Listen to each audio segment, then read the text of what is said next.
Hey there guys, my name is Blake, also known as The Nerd, and welcome to yet another video as part of Miku Month. It's weird. I've done a playthrough of this game. I'm currently doing another playthrough of this game. I've made a speculation video about this game.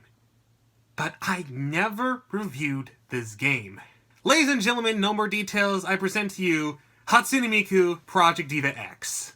In spite of me making a theory video about this game on Nintendo consoles, which is nearly impossible, a blind playthrough of the game, a good amount of perfects and requests, and currently doing a challenge to spice up this game, aka V2! I never gave my personal thoughts on this, have I? So what are my personal thoughts on this? Overall, And that's all she wrote. See you guys in the next review. Okay, I guess I should explain it more in detail, shouldn't I? First, let's mention the obvious similarities to the past Diva games. That being the free play mode being the exact same as in the past games, the photo studio still existing, and the events more or less being the same. It's a sequel with some imports, so nothing too important.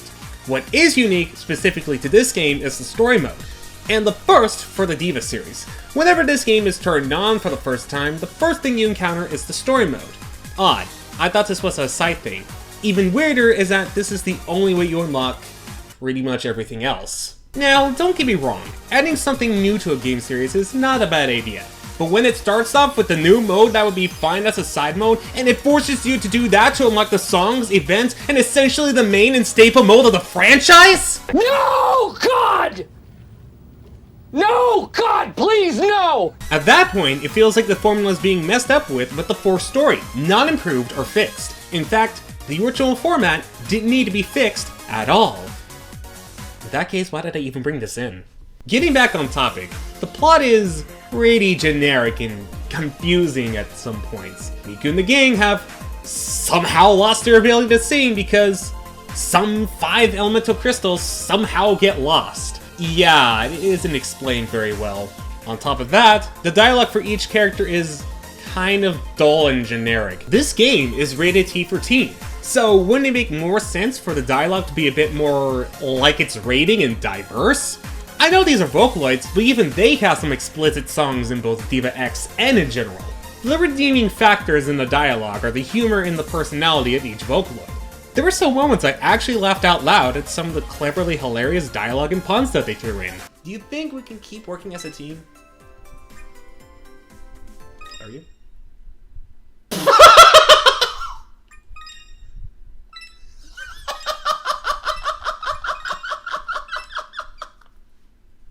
I like it, the music just stayed silent! And the Vocaloids having more human traits is amazing, and they all make sense. Luca having an intelligent personality is genius, no pun intended, and Ren and Len being the argumental yet loving sibling duo is very unique, and I seem like this. Sorry shippers, it's not happening. It all makes sense. However, all of that goes away when giving gifts. This is where things get spicy, in the worst way possible. See, in past Diva games there were limits to how many gifts you can exactly give a Vocaloid, or pet them. Yeah, still blaming Fire Emblem Fates for that not existing in X. If you give them too much, they would reject your gifts or back away as a sign of saying, hey, you're giving me way too much attention here, I just need some space. And that made them felt like human beings, minus the personalities in Diva X, which they clearly needed. But the idea is thrown out the window in Diva X. That's right, you can spoil them with gifts galore without any trace of them being human beings, because being a computer singer with human-like emotions. Am I right? Vocaloids are human beings too. I'm out. You did this to me. You freaking did this to me. Alright, I think I said my all on the story and interaction side of the game. How about we finally talk about the rhythm aspect? There are a total of 30 songs in the game. That's a slight drop compared to Diva F's 44 songs and F-Second's 40 songs. However, almost all of them are brand new to the series. Minus I Know Uta and Lots of Laugh. Those are the only ones to return. Oh, and there's DLC songs! Though, only 2. You had one job. One freaking job. There's also medleys, which combine a selection of popular Vocaloid songs into one, which makes playing them a fun challenge. A lot of them are Miku's vocals, with only 5 starring the others. Fans of the others won't be too pleased. And there's only easy and normal difficulties from the start, and you have to unlock hard and extreme in order to play those difficulties. What's interesting and unique about the rhythm format is the elemental clouds. You know, the ones that somehow made the Vocaloids lose their singing abilities? Yeah, not letting go of that one. There are 5 elemental clouds in the game that contain these songs.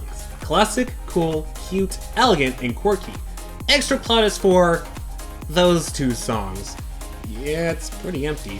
Modules and accessories have also assigned elements. If both match the element, the voltage is increased, which can earn extra points when playing the game.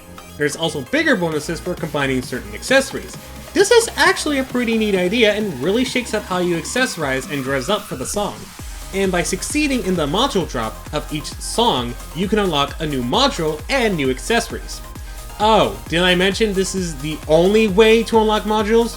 There's no shop. Unless you kept the PS Store, but even all those are DLC.